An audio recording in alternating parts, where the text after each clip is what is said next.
আজকের ভিডিওতে গা শিউরে ওঠার মতো ভয়াবহ এবং ইন্টারেস্টিং তথ্য রয়েছে।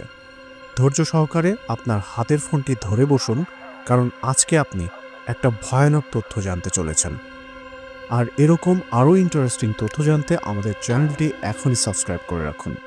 আজকের ভিডিওতে আপনি জানতে চলেছেন মানবসৃষ্ট এক ভয়ানক দানব সম্পর্কে। বিজ্ঞানীদের ভাষায় থার্মোনিউক্লিয়ার ওয়েপন। নামটা শুনতে সহজ সরল মনে হলেও এর চেয়ে ভয়ানক অস্ত্র পৃথিবীতে আর সৃষ্টি করা সম্ভব নয়। জি, আমি হাইড্রোজেন বোমার কথাই বলছি। আপনি এর নাম শুনে থাকলেও এর ভয়াবহ ধ্বংসলীলা সম্পর্কে হয়তো অবগত নন। এডওয়ার্ড টেলর, যিনি এই বোমার জনক হিসেবে পরিচিত, তিনি ছিলেন একজন হাঙ্গেরিয়ান বংশোদ্ভূত আমেরিকান তাত্ত্বিক পদার্থবিজ্ঞানী এবং রাসায়নিক প্রকৌশলী। বলা বাহুল্য তিনি একজন ইহুদি। তিনি প্রথম পারমাণবিক বোমা তৈরির ক্ষেত্রেও অবদান রাখেন এবং পরবর্তীতে হাইড্রোজেন বোমা বা থার্মোনিউক্লিয়ার বোমার নীল নকশা তৈরি করেন। হাইড্রোজেন বোমার ক্ষমতা সম্পর্কে আপনাকে সামান্য একটু ধারণা দেব এখন। চলুন ফিরে যাওয়া যাক 1945 সালের দ্বিতীয় বিশ্বযুদ্ধের সময়। দিনটি ছিল 6 আগস্ট 1945, জাপানের একটি রৌদ্রোজ্জ্বল দিন। এই দিন মার্কিন যুক্তরাষ্ট্র জাপানের হিরোশিমা শহরে লিটল বয় নামের একটি অ্যাটম বোম ফেলেছিল, যার বিস্ফোরণে প্রায় 70,000 মানুষ তাৎক্ষণিকভাবে নিহত হয়েছিল।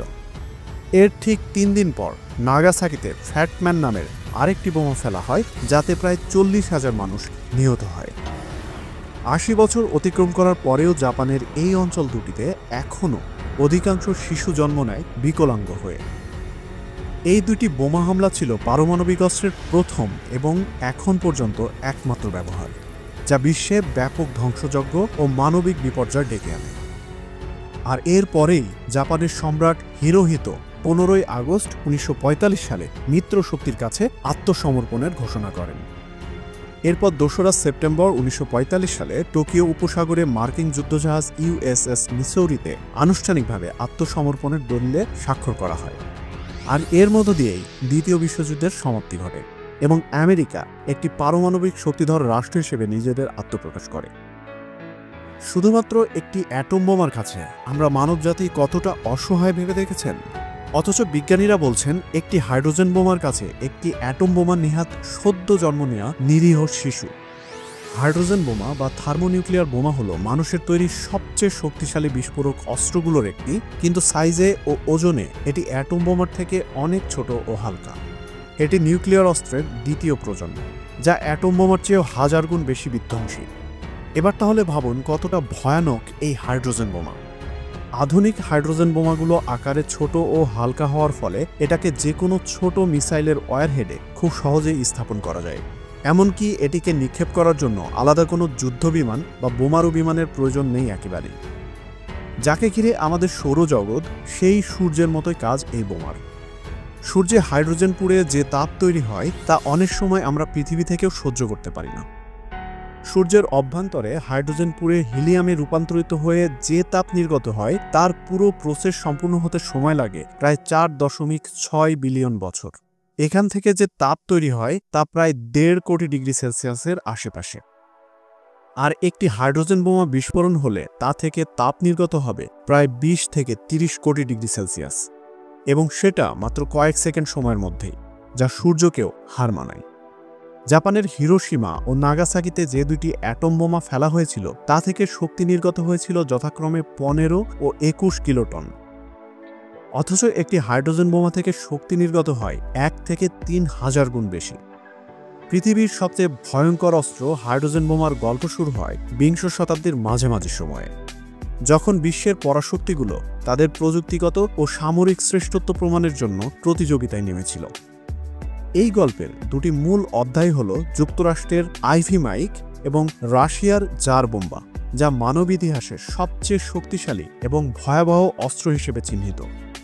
এই বোমাগুলোর বিস্ফোরণ শুধু ভৌগোলিক সীমানায় পাল্টে দেয়নি, বরং বিশ্ব রাজনীতি ও বিজ্ঞানের ইতিহাসে অমোঘ ছাপ ফেলেছে। আইভি মাইক, প্রথম হাইড্রোজেন বোমার জন্ম 1952 সালের 1 নভেম্বর প্রশান্ত মহাসাগরের মার্শাল দ্বীপপুঞ্জের অ্যানিওটক অ্যাটলে যুক্তরাষ্ট্র প্রথমবারের মতো পরীক্ষা করে তাদের হাইড্রোজেন বোমা, যার কোড নাম ছিল আইভি মাইক। এই বোমার শক্তি ছিল 10.4 মেগাটন। যা হিরোশিমায় নিক্ষেপিত অ্যাটম বোমার তুলনায় প্রায় 700 গুণ বেশি শক্তিশালী। বিস্ফোরণের তীব্রতা এতটাই প্রচণ্ড ছিল যে এটি একটি সম্পূর্ণ দ্বীপকে বাষ্পীভূত করে দেয় এবং মাটিতে সৃষ্টি করে 1 মাইলেরও বেশি প্রশস্ত একটি গর্ত। এই ঘটনা বিশ্বকে দেখিয়ে দেয় যে হাইড্রোজেন বোমা কেবল অস্ত্র নয়, বরং প্রকৃতির সাথে মানুষের লড়াইয়ের এক অভূতপূর্ব নিদর্শন। আইভি মাইক ছিল একটি বিশাল অস্ত্র, যার ওজন ছিল প্রায় 82 টন, এবং এটি কোনো ব্যবহারিক অস্ত্র হিসেবে ব্যবহারের জন্য উপযুক্ত ছিল না। তবে এটি বিজ্ঞানীদের জন্য একটি মাইল ফলক ছিল, যা ফিউশন প্রযুক্তির সম্ভাবনা প্রমাণ করে। এই পরীক্ষা ঠান্ডা যুদ্ধের সময় যুক্তরাষ্ট্রের প্রযুক্তিগত শ্রেষ্ঠত্বের প্রতীক হয়ে ওঠে। জার বোমা, সকল বোমার জনক।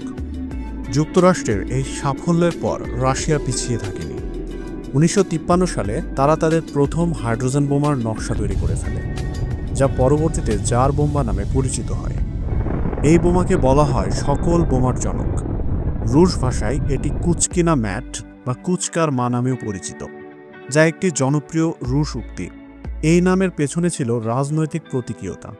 1960 সালে জাতিসংঘের সাধারণ পরিষদে সোভিয়েত নেতা নিকিতা ক্রুশ্চেভ এই শব্দগুচ্ছ ব্যবহার করে যুক্তরাষ্ট্রকে এক হাত দেখিয়ে নেয়ার ঘোষণা দেন। ইংরেজিতে এটি অনুবাদিত হয় উই উইল শো ইউ, বা আমরা দেখাবো, যার অর্থ ছিল এমন কিছু উপহার দেওয়া যা বিশ্ব আগে কখনো দেখেনি। 1961 সালে 30 অক্টোবর রাশিয়া তাদের প্রতিশ্রুতি পূরণ করে। নোভায়া জেমলিয়া দ্বীপপুঞ্জে তারা জার বোমার সফল পরীক্ষা চালায়, যার ক্ষমতা ছিল 56 মেগাটন, পৃথিবীর ইতিহাসে সবচেয়ে শক্তিশালী কৃত্রিম বিস্ফোরণ। এই বোমা মূলত 100 মেগাটন ক্ষমতার জন্য নকশা করা হয়েছিল, কিন্তু পরিবেশগত ও কারিগরি ত্রুটির কারণে শক্তি কমিয়ে 56 মেগাটনে নামানো হয়। রেডিয়েশনের ঝুঁকি কমাতে ইউরেনিয়ামের পরিবর্তে কপার লেদ বসানো হয়েছিল, তবুও এর ধ্বংসলীলা ছিল অকল্পনীয়। বিস্ফোরণের পর মাশরুম মেঘ 56 কিলোমিটার উচ্চতায় পৌঁছায় এবং 1000 কিলোমিটার দূর থেকেও দৃশ্যমান ছিল। জাপানের হিরোশিমায় নিক্ষেপ করা অ্যাটম বোমা থেকে এটি 1500 গুণ বেশি শক্তিশালী ছিল। এই বোমার বিস্ফোরণ থেকে উৎপন্ন শক ওয়েভ পৃথিবীকে 3 বার প্রদক্ষিণ করেছিল। এর ফলে নরওয়ে ও ফিনল্যান্ডের জানালার কাঁচ ফেটে যায়। এই বোমা ছিল 3 স্তর বিশিষ্ট হাইড্রোজেন বোমা, যা ফিশন ও ফিউশন প্রক্রিয়ার সমন্বয়ে তৈরি। বিজ্ঞানীরা বলেন এই বোমার শক্তির কোনো সীমানা নেই, অর্থাৎ তাত্ত্বিকভাবে হাইড্রোজেন বোমার শক্তি অসীম পর্যন্ত বাড়ানো সম্ভব। এই বিস্ফোরণের মধ্য দিয়ে পৃথিবীকে একটি সতর্কবার্তা দিয়েছিল, মানুষ এমন শক্তি আয়ত্ত করেছে যা সভ্যতাকে এক মুহূর্তে নিশ্চিহ্ন করে দিতে পারে। আপনার মনে এখন প্রশ্ন আসতে পারে, তাহলে আমাদের পৃথিবীতে এখন পর্যন্ত যতগুলো হাইড্রোজেন বোমা রয়েছে তা দিয়ে আমাদের এই বাসযোগ্য পৃথিবীকে কতবার ধ্বংস করা যাবে? এর উত্তরটা বাস্তবে ভয়ানক। বিজ্ঞানীরা বলছেন আনুমানিক যতগুলো হাইড্রোজেন বোমা আমাদের পৃথিবীতে রয়েছে তা দিয়ে এই সবুজ গ্রহকে 2 বা ততোধিকবার সম্পূর্ণভাবে ধ্বংস করে দেওয়া সম্ভব। তাহলে কতগুলো হাইড্রোজেন বোমা রয়েছে আমাদের পৃথিবীতে? এর আসল সংখ্যা অত্যন্ত গোপনীয়। বিভিন্ন গবেষণা ও গোপন তথ্য থেকে আনুমানিক ধারণা করা যায় পৃথিবীতে 12,200 থেকে 13,000 হাইড্রোজেন বোমা রয়েছে, যার মধ্যে 4,000 বোমা যে কোনো সময় ব্যবহারযোগ্য। একটি হাইড্রোজেন বোমা তৈরি করা অ্যাটম বোমা থেকে অনেক বেশি জটিল ও সময় সাপেক্ষ। বর্তমানে খুব সীমিত কয়েকটি দেশ হাইড্রোজেন বোমা তৈরি করতে সক্ষম, যাদের মধ্যে রয়েছে যুক্তরাষ্ট্র, রাশিয়া, চীন, ফ্রান্স, যুক্তরাজ্য, ভারত, পাকিস্তান ও উত্তর কোরিয়া। এই বোমাগুলোর পরীক্ষা বিশ্বকে পারমাণবিক অস্ত্রের ভয়াবহতা সম্পর্কে সচেতন করে। এর ফলে পারমাণবিক অস্ত্র নিয়ন্ত্রণের জন্য বেশ কয়েকটি আন্তর্জাতিক চুক্তি স্বাক্ষরিত হয়, যার মধ্যে এনপিটি ও সিটিবিটি গুরুত্বপূর্ণ। এনপিটি বা নন প্রলিফারেশন ট্রিটি বা পারমাণবিক অস্ত্র বিস্তার রোধ চুক্তি এবং সিটিবিটি বা comprehensive nuclear test ban treaty বা পারমাণবিক পরীক্ষা নিষিদ্ধ চুক্তি। কিন্তু আদতে কি এই সব সামান্য কাগজের স্বাক্ষর করা চুক্তি শেষ পর্যন্ত টিকে থাকবে? প্রশ্ন রইল আপনাদের কাছে। ক্ষমতা আর দাপটের কাছে নিতান্তই অসহায় এই সকল চুক্তিপত্র। আইনস্টাইন বলে গিয়েছিলেন, কি অস্ত্র দিয়ে তৃতীয় বিশ্বযুদ্ধ হবে জানা নেই, তবে চতুর্থ বিশ্বযুদ্ধ হবে লাঠি ও পাথর দিয়ে। কিন্তু আমার মনে হয় চতুর্থ বিশ্বযুদ্ধ করার জন্য এই পৃথিবীর কোনো অস্তিত্বই থাকবে না। তৃতীয় বিশ্বযুদ্ধে সবকিছু শেষ হয়ে যাবে, থাকবো না আমরা কেউই।